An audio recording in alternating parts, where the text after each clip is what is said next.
Continuando con el segundo ejercicio, vamos a ver el enunciado para resolverlo. En la tabla que encuentra a continuación se resumen algunos de los compuestos más importantes en la actualidad. Clasifíquelos según sus características como orgánicos o inorgánicos, escribiendo una X en la casilla que corresponde. Comenzando con el primero, es el papel, nos dice en la siguiente descripción. El papel es un material elaborado a partir de fibras vegetales molidas, blanqueadas y diluidas en agua, que forman una delgada lámina que luego es endurecida y secada. Hoy en día, para evitar la tala de bosques, se produce papel reciclado a partir de residuos del mismo papel y de otras fibras como la cascarilla de arroz, los ameros de maíz, entre otros. Entonces, el papel está constituido principalmente por un compuesto llamado celulosa, que es la biomolécula orgánica más abundante, pues forma la mayor parte de la biomasa terrestre, encontrándose frecuentemente en las paredes de células vegetales. Su estructura molecular es la siguiente. Vemos anillos de carbono unidos entre sí. Entonces, esta molécula de celulosa se extrae de materias primas de origen vegetal, como la madera.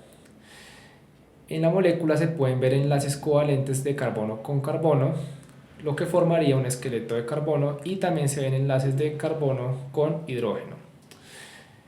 Ocasionalmente también se ven enlaces de carbono-oxígeno.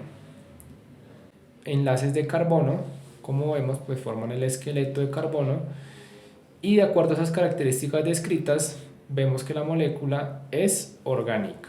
Vamos ahora con el vidrio.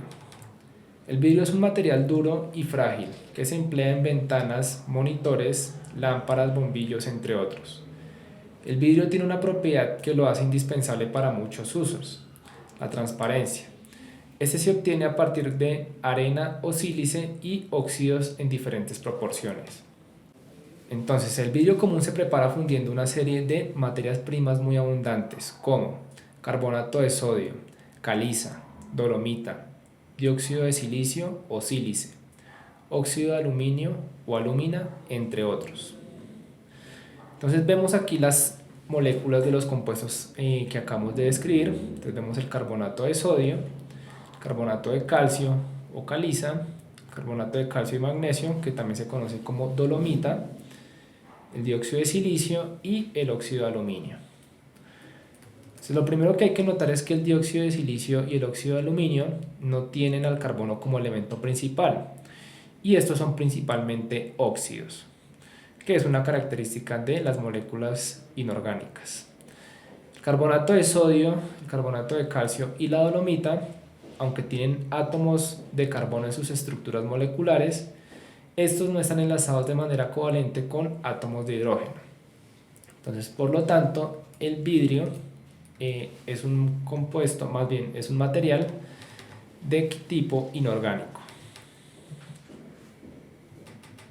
Y finalmente, en el plástico no existe en la naturaleza, es un material que se elabora a partir de derivados del petróleo, derivados del material fósil, y tiene diversos usos: empaques, fabricación de juguetes, recipientes, tuberías, entre otros. La mayoría de plásticos no son materiales biodegradables, por lo que causan impacto en el medio ambiente. Entonces, de acuerdo a eso, los plásticos son normalmente polímeros orgánicos de alto peso molecular. Usualmente son sintetizados comúnmente a partir de derivados químicos del petróleo, aunque también existen un número muy pequeño de plásticos hechos a partir de fuentes renovables, tales como el ácido poliláctico derivado del almidón de maíz. Un polímero es una sustancia compuesta por grandes moléculas o macromoléculas, generalmente orgánicas, formadas por la unión mediante enlaces covalentes de una o más unidades simples llamadas monómeros. Entonces, para el plástico vamos a tomar el ejemplo del ácido poliláctico, que es uno de los compuestos que se consideran polímeros o plásticos. Entonces vemos que está formado por esta molécula, y esa molécula se replica varias veces formando un polímero. Entonces, la molécula sencilla es lo que llamamos monómero, y la molécula larga es lo que llamamos polímero. Entonces vemos que los átomos de carbono están representados por círculos grises, y los de hidrógeno por círculos blancos, así como los de oxígeno por circunferencias rojas. Entonces vemos que esta molécula contiene enlaces covalentes entre carbonos y carbonos e hidrógenos con oxígeno dentro de la molécula.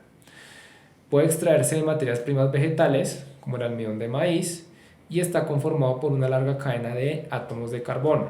Entonces, estas características le confieren el carácter de molécula orgánica. Con esto finalizaríamos el ejercicio.